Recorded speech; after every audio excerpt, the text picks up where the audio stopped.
This is a timeless television presentation.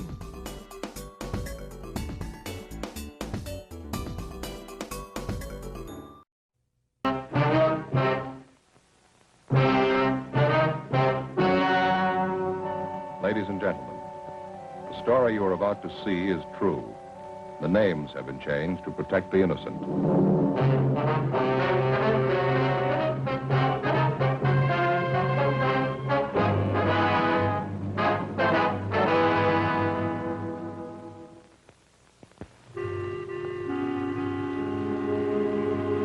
This is the city. Los Angeles, California. Like other great cities, it is home to all kinds of schools where you can get most any kind of education. There are universities, high schools, grade schools. Some students take the problem of earning a living. They enroll in a trade school. Some learn to cut hair or how to give a permanent.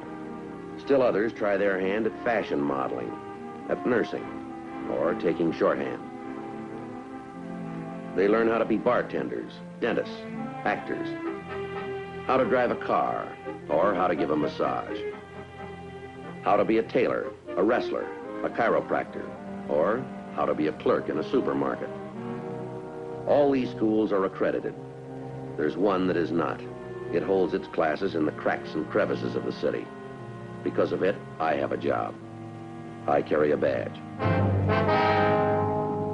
It was Wednesday, December 17th. We were working the day watch out of burglary division. My partner's Frank Smith. The boss is Captain Bernard. My name's Friday. We'd received a call from an unknown informant who claimed he had information about a series of burglaries. He refused to give us any details. He even refused to give us his name. He said he'd contact us at his own convenience. We waited.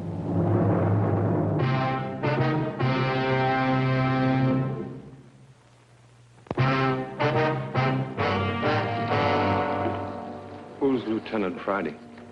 I am. Is there something I can do for you? I talked to you on the telephone before. I finally decided to come and talk to you. What was that name? I didn't give you any name. I told you I knew about some things that were stolen. Oh, yeah. I think I remember that call. Sit down. Thank you. I finally made up my mind it would be best to come in and talk to you. I want to do what's right. Could we have your name, please? Yeah. You can have it. Hovek. Hovek. Oscar Hovek. Huh. I know that's kind of a hard one to spell. It's Norwegian. I've figured out a way to change the spelling, but I haven't got around to it yet. H-O-V-E-J-G. You spell the Oscar with a K. Uh-huh. All right. What did you come in to tell us, Mr. Hovig? Well, if I show you something that I think is stolen, have you got some way to find out who it got stolen from? Yes, sir, we might, if the theft was reported to us. I don't know anything about that part. This is all I know. I hope I'm doing the right thing.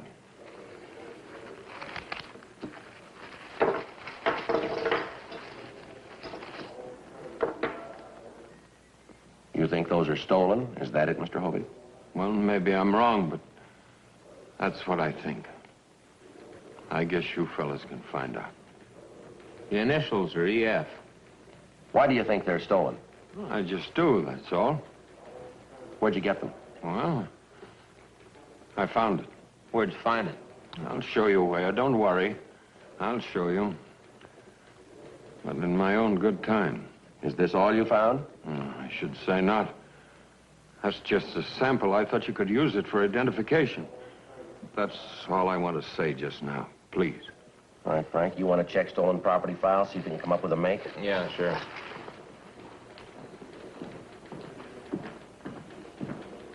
Mr. Hovig. Yes? What makes you think that that's stolen property? I don't think it is, Lieutenant. I know it is. How do you know? I can't tell you now. I just know it's stolen. You'll know it, too, when you see the other stuff. Well, all right, who's responsible for it? Do you know? Yes, I know. Well, who is it? Well, maybe later on I'll tell you. Maybe not.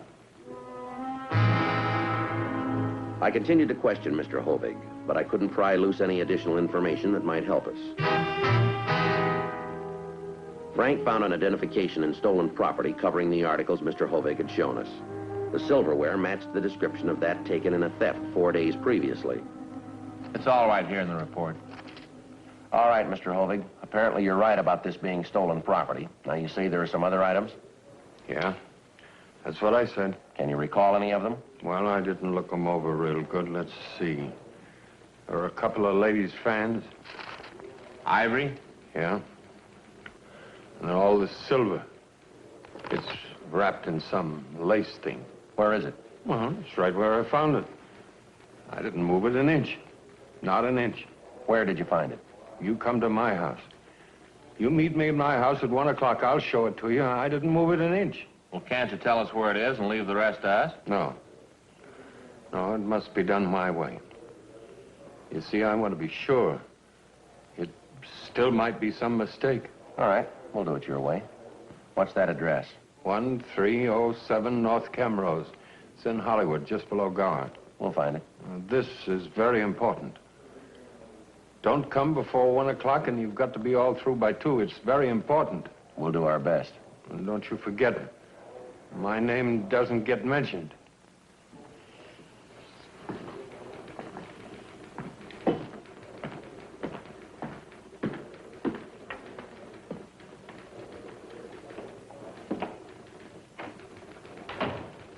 Well, we've worked some strange ones, but this is shaping up a real winner, isn't it? Yep, and it's getting stranger all the time. What do you mean by that? This theft report the victim filed. Listen to this. I insist that in the event of my property described above being recovered, that the police inform me first before giving out news of same to any newspaper or broadcasting station. Signed, Elma Face. Elma Face? How do you spell that? F-A-C-E. You don't suppose that's a real name? Oh, man, that's gotta be. Huh? Nobody could come up with an alias like that.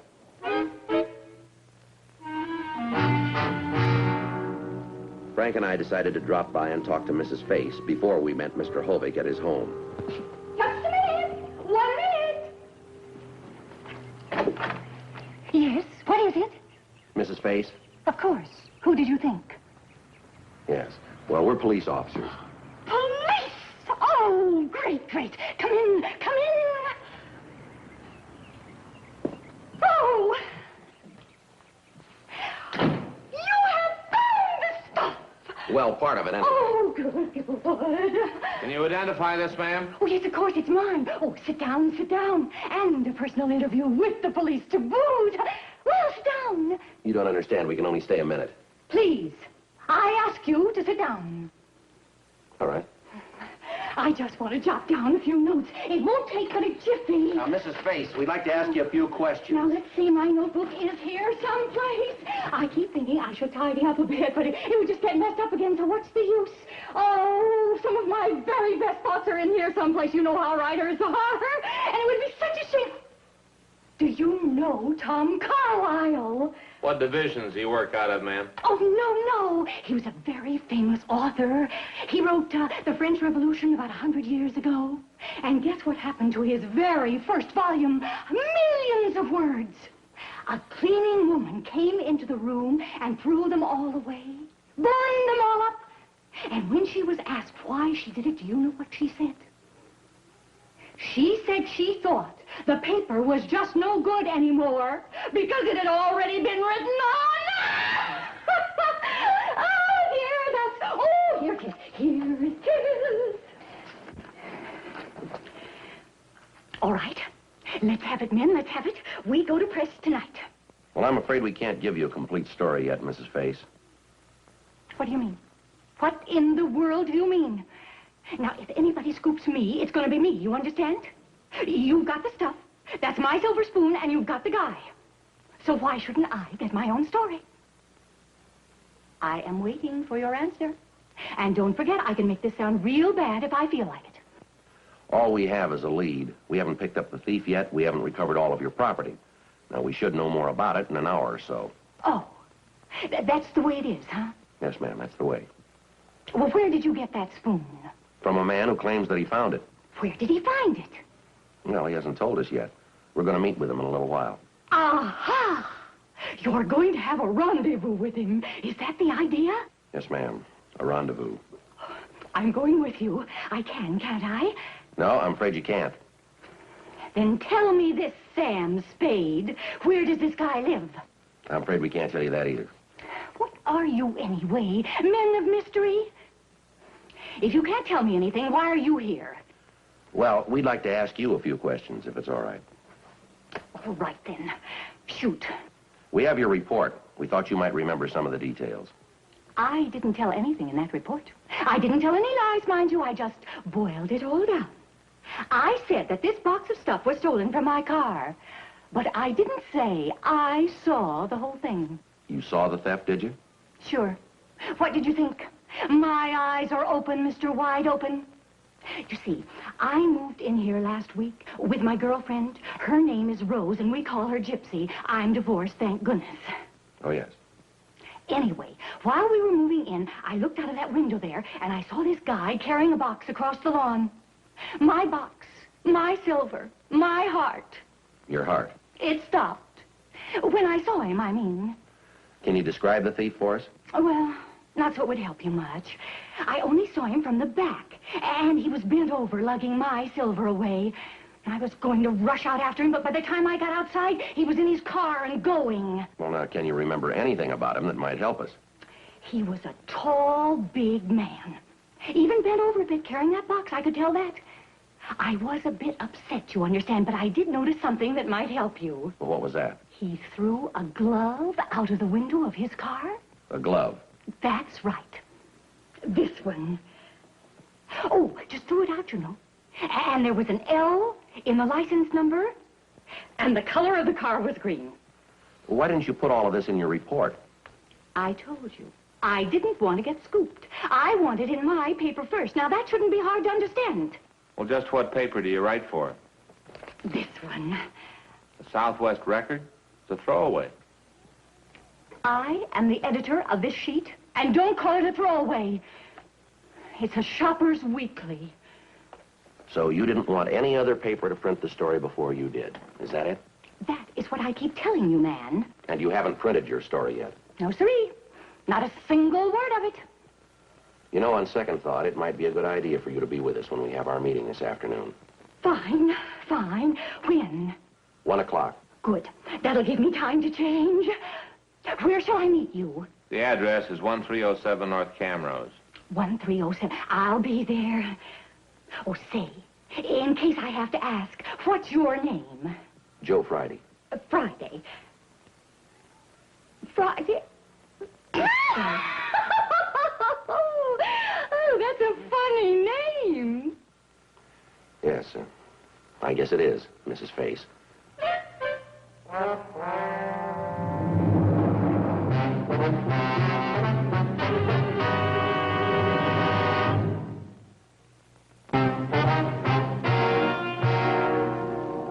After talking to Mrs. Face, Frank and I had lunch. Then we drove to the address Mr. Hovig had given us. We followed him into the garage at the rear of his home. There, in that box. It's right where I found it. I didn't move it 1 inch. Now, you think everything in that box is stolen property, do you? Well, I don't know for sure. I don't think so. But in this carton, that's where I found the silver that I gave to you. Uh-huh.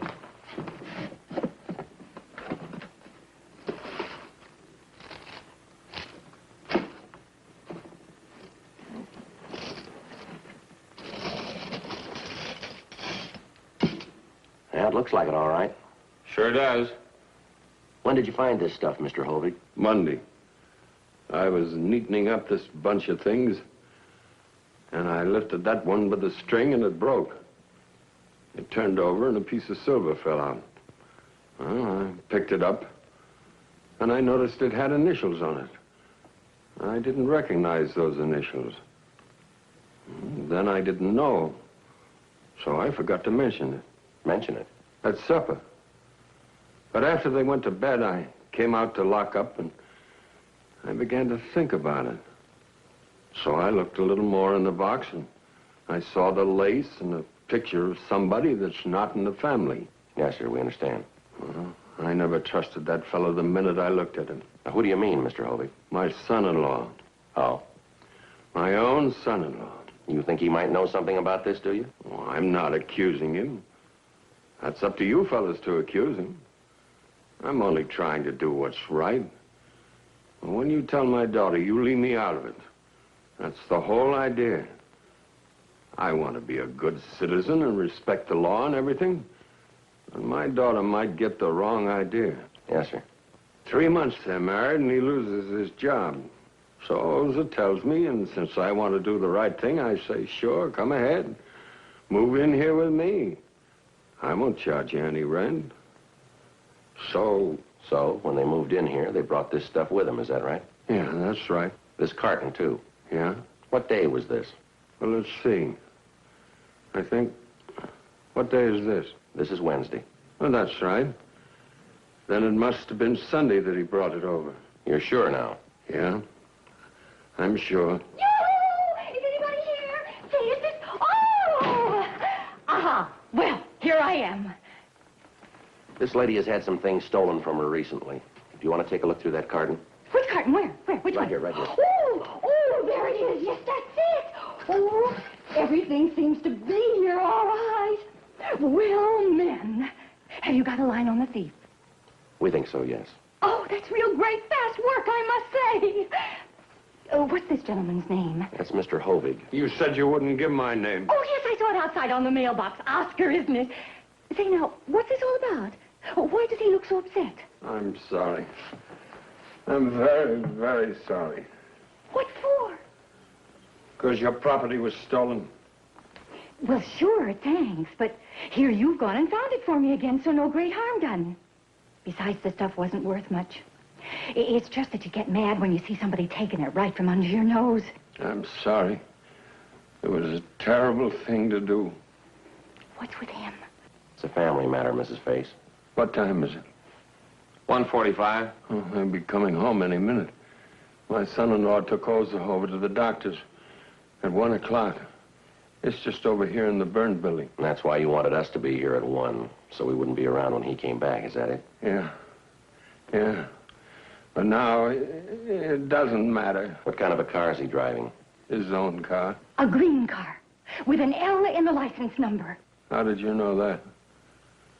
Oh, sure. You saw it. You like to tell us about it, Mr. Hovig? He was a good boy. A fine boy. I didn't hate him. Not at all. I don't know why I did it. They love each other. He'd do anything to make her a good husband. I was crazy. I couldn't stand it to be alone. Even the piano. It's no good to play it unless there's somebody to listen. Even if they're not paying much attention, just moving around the house. It's nice to know that somebody is there. A year or two ago, my daughter began to have boyfriends. I talked to her. I told her that she had plenty of time. You don't go around with boys when you're just a kid, I told her. And then Larry came along.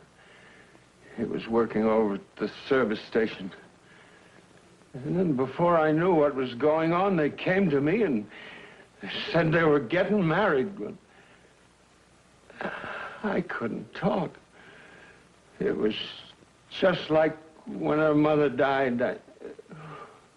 What can you talk about? On the night they got married, it's strange. It wasn't so bad. We had some drinks, and after a while, I got asleep. But then next morning, and every morning of every day since then, What's the use of even getting out of bed? Who cares whether you're up or not?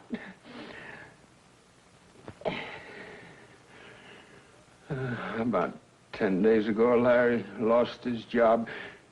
It wasn't his fault. The boss over at the service station gave the job to his cousin or somebody, and so they came back here to live with me, and Larry said he'd help pay for the groceries and so on. Well, I didn't want his money. They moved their things over here and they stored them in the garage, is that right? Yeah. After they went to bed, I came out and I just stood here looking at those things. And the next morning, I felt terrible. Worse than before. They weren't here. Then I remembered that I told them they could have the station wagon, and they were going out to the beach with another couple, and I really didn't care. I was feeling sorry for myself, and them going off and taking my station wagon, you know? Yes, sir, I think so. Well, you know the rest. We'd like to have you tell us anyway, Mr. Hovig. Well, I had a music lesson over in Selma. And afterwards, I just sat in the car, his broken down old one, the green one.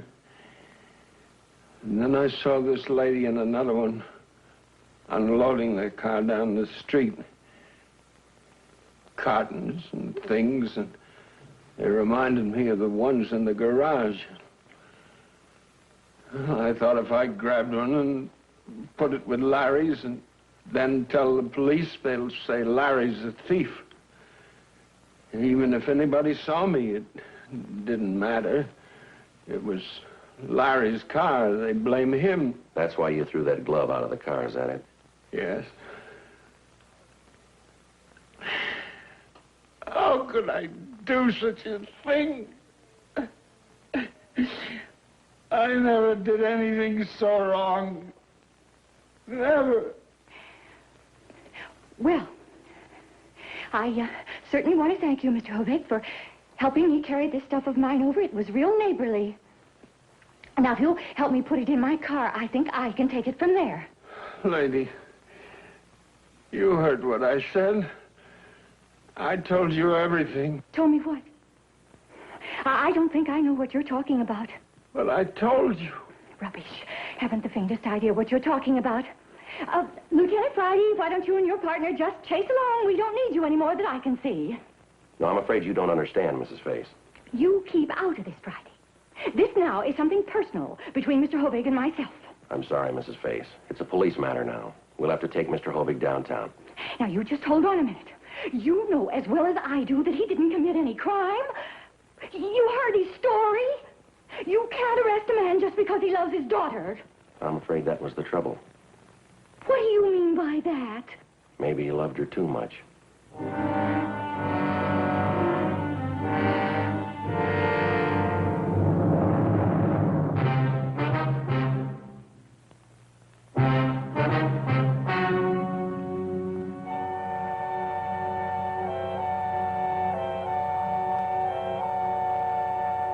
On June 5th, trial was held in Municipal Court of the Los Angeles Judicial District, State of California.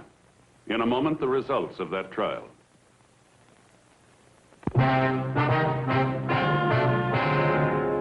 The suspect pled guilty to the charge of petty theft, 1 count. Petty theft is punishable by a fine not to exceed $500, or by imprisonment in the county jail for a period of not more than 6 months, or both such fine and imprisonment.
A Timeless Television presentation.